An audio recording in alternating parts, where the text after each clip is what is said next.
Hey everybody, just wanted to quickly review with you syndesmotic reduction techniques. I think it's really important that you all understand how these techniques have evolved over time and how we've played a part in the evolution of these techniques, at least I think so. Years ago, surgeons were taught to reduce the syndesmosis joint in maximal dorsiflexion, and the reason why they were taught this is over reduction with a screw was a possibility, even a probability, and they wanted to reduce that as much as possible. And the way you do so is you ensure that the widest part of the talus, which is that anterior margin of the talus, is directly under the plafond of the tibia. And you can do that by ensuring that that foot is in maximal dorsiflexion. So you would maximally dorsiflex the foot, which kind of spreads out the tibia and fibula a little bit. Then you clamp the fibula to the tibia, and then you drill with the appropriate drill and then place your 3-5-4-5 screw.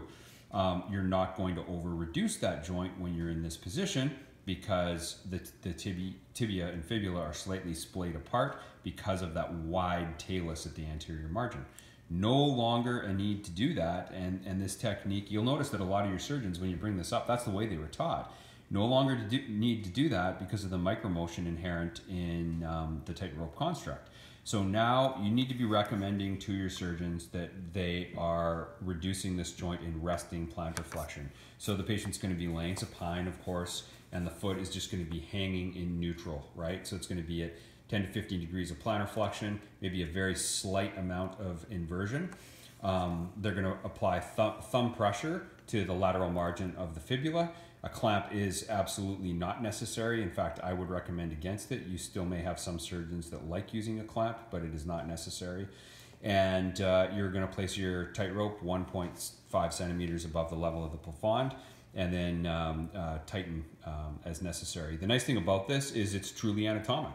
You don't have to worry about over reduction with the tightrope, and that neutral part of the talus is kind of sitting where it's supposed to be.